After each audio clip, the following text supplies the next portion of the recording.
Whoa. Hello.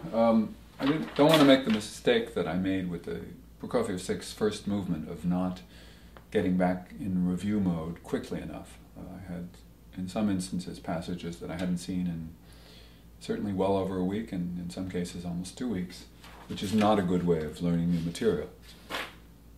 Although I must pride myself on saying that most of my pencil marks brought me back to a lot of decisions I had made before, and that a lot of the decisions I had made I chose to keep, and that there was a familiarity in that.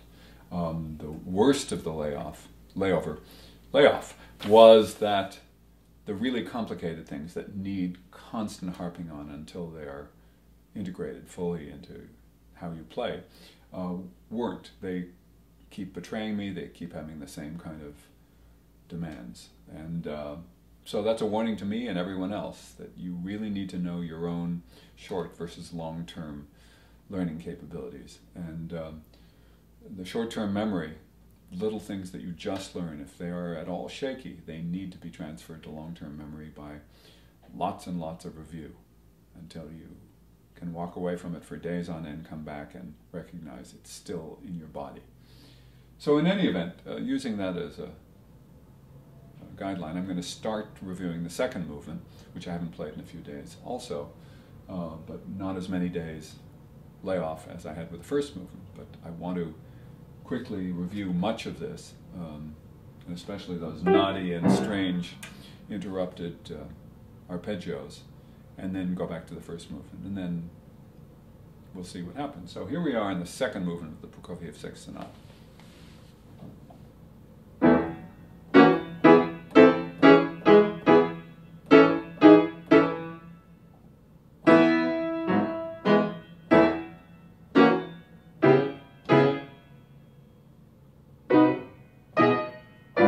Okay, so look, that sounds dreadful to me. I'm trying to be accurate, but the result is I'm thinking so much that there's virtually no fluency. I would have loved to have been able to just go, let me pretend I know.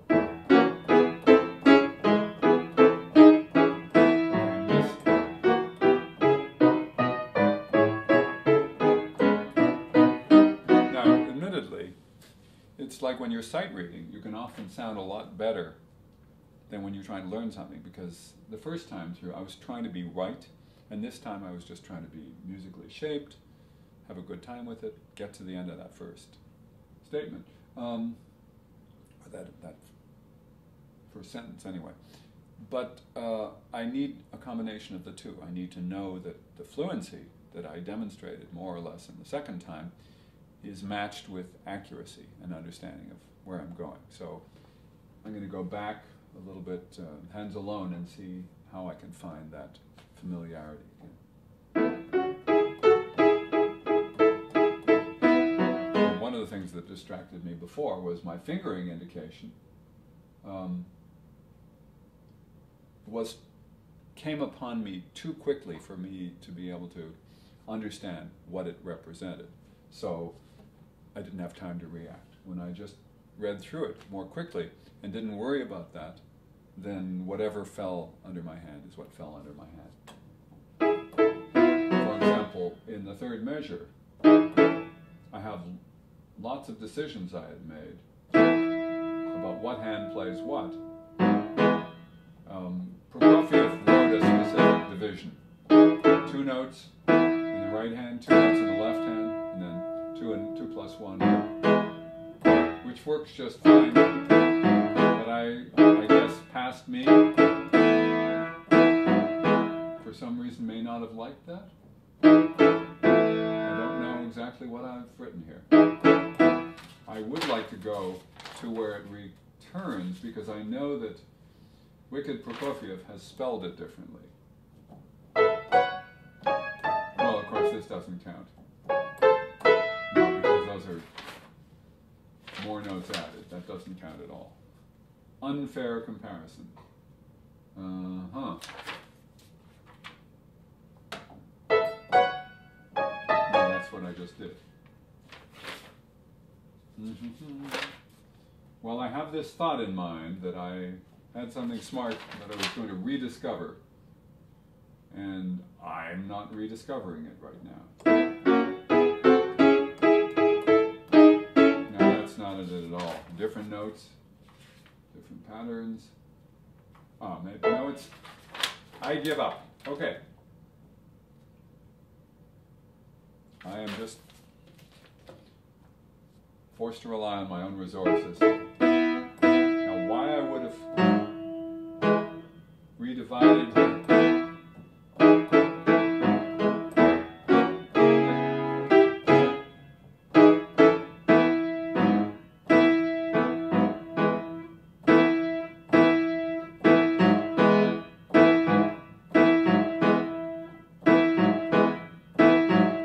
It's kind of comfortable.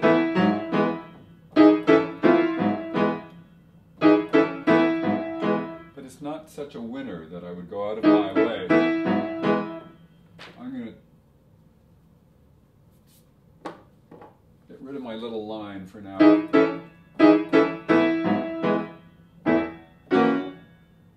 Okay, here's where fingering is important.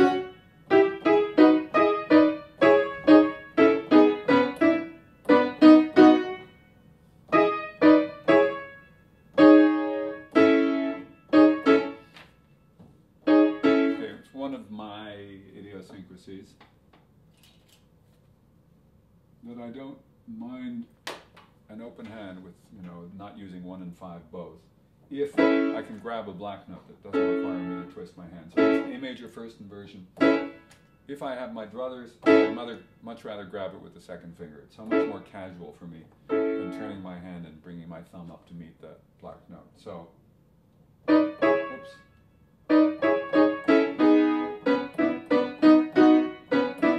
I did write a nice learning or phrase line at 7 to, when I reiterate the D, by starting again, finishing the chord that has the first D, and then starting the next fragment with the D, makes that repeated note much more significant because I'm able to inflect it melodically with more conviction than if I'm just playing 2 of the same note with different accoutrements surrounding. Start again, it gives me a much more zing, a sort of an acoustic feel for the last 2 notes. So.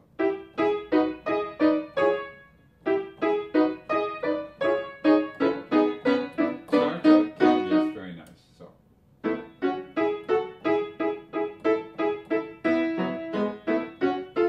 Oops.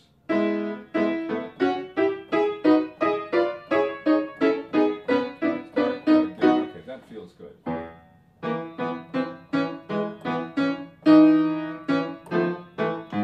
Oh, this line, was not a division line. It was to show me to really shift my hand for the 1 and 2 here in the 3rd measure. Shift, shift. These fingerings I wouldn't normally have done. I've written 1, 2, 1, 4. If I were just going for comfort, I'd probably go 2, 5 on the tritone.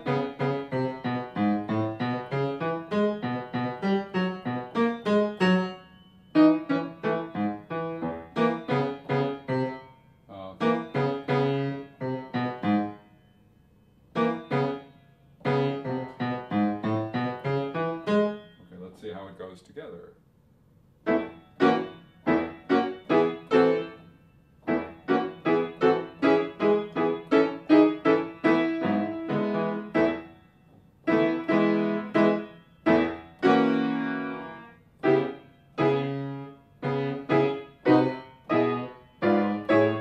So, I have things that feel quite nice taken alone. I also have a fingering non-indicated, the C on 5th measure, plus C. If I do 1, 2, 3, 1, 2, 3, 2, 1, 1, 2, 3, 2, 1, 3, 2, 1, seems perfectly reasonable.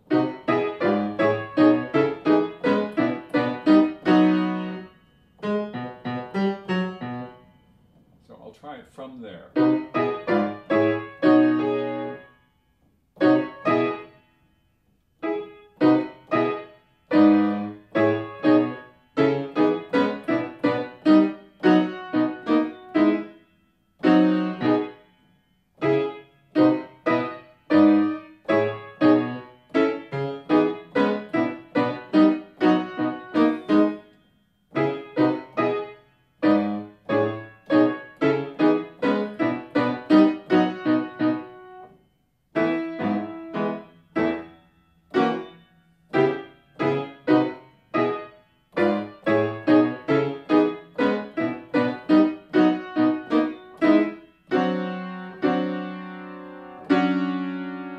sharp D natural. See, I've written the right notes here. It's hard for me to read, so I've actually written the pitches previously.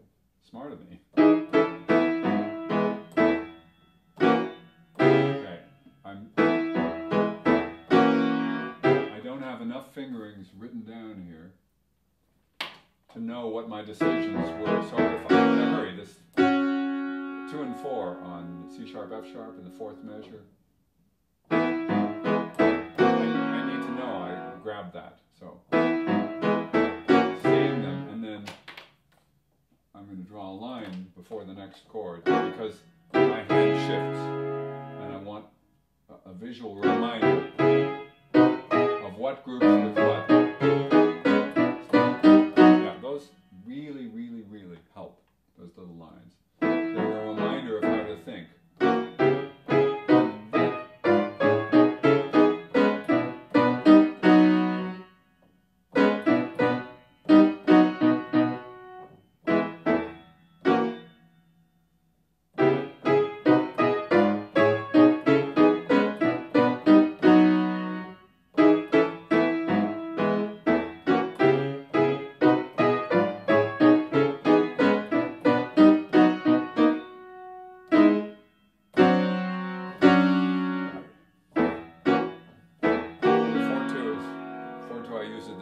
That's why I didn't think about it, because I thought I would know. But that just goes to show that if you're not reviewing regularly, or if you haven't fully assimilated this, that you don't know.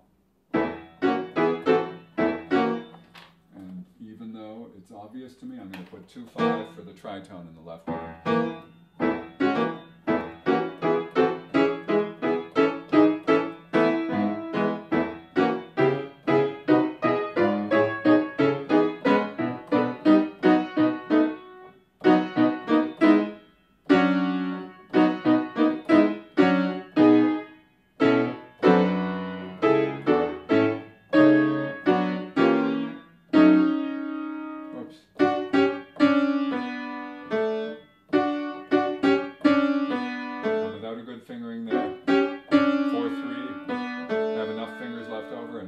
Shifting to the 5th, it wouldn't work well. Well, I've noticed something else. Playing it hands together is just distracting enough to be counterproductive right now. Not to say that I can't quickly combine them, but there's just enough intriguing fingering decisions and groupings and things like that, and simple note reading that I'm not 100% sure of, that requires my attention more on the individual hand. So that's what I'm going to do. Let's see. That's the end of the phrase at 8. I think it doesn't hurt to draw a line, a musical line in this case, to start the anacrusic phrase.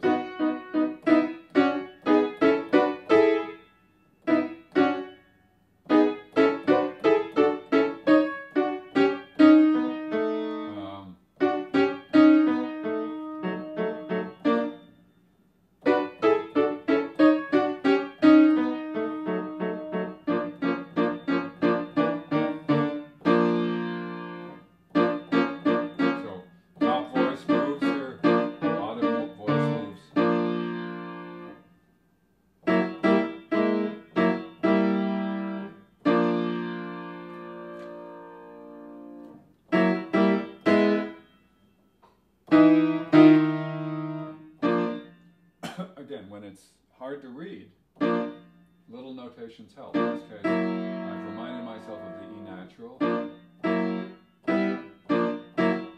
then there's a B natural that is written. And then I have to remind myself that this bottom note with lots of ledger lines is a D sharp. Because I might not have grabbed that right off the page. Sorry. B flats.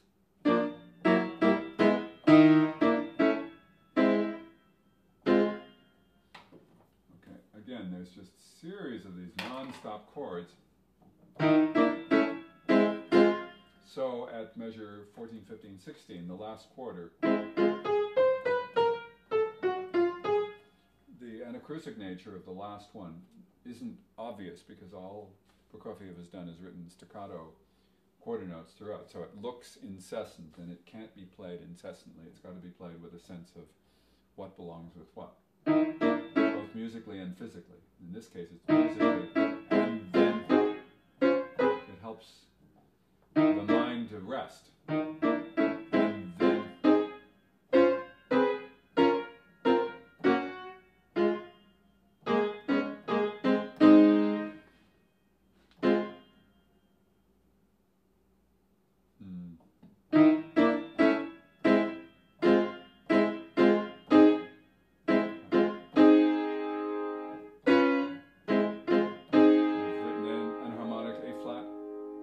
then indication here at 17. It's much easier to read.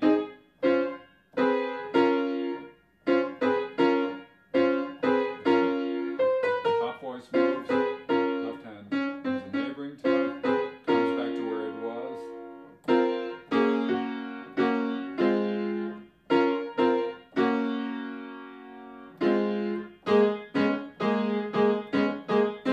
So it seems to me quite obvious that where my awareness will go is in finding where the moving voices are, because sometimes there's just repetition, but more often than not, the bottom voice, the top voice, or the middle voice is the only one moving. So, all of them here. Okay, here we have all three of them moving. Bottom voice, both of them.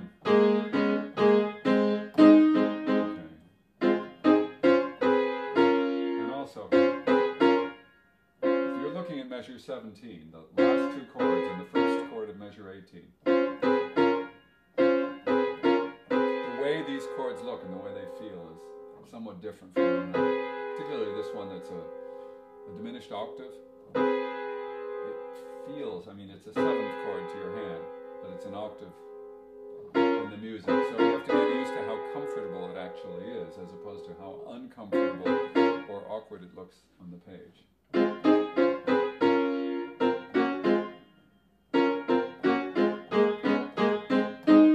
great.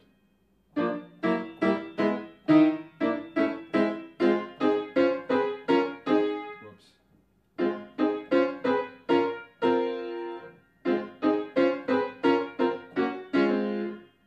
I have to make little fingering decisions because those seem to be the arbitrariness is getting in my way.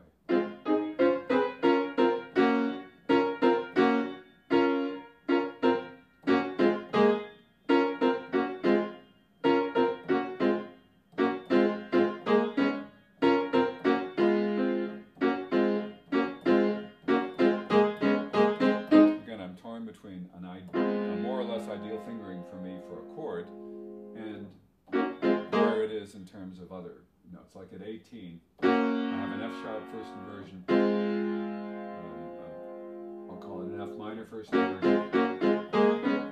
Well, actually, I had thought of going all the way to 5-3-2, but I think the moment I think of it as an F sharp going to an F minor, it makes it physically easier because it's suddenly mentally easier.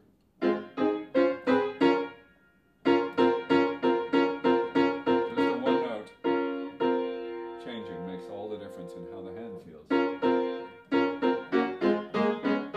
That's good.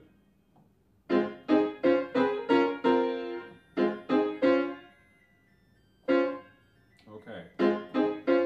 My timer has gone off, indicating I've run out of time for this. So I'm going to stop here. I haven't gotten very far, but the point is it's telling me what my work is, what I will need to be doing later on. Bye-bye.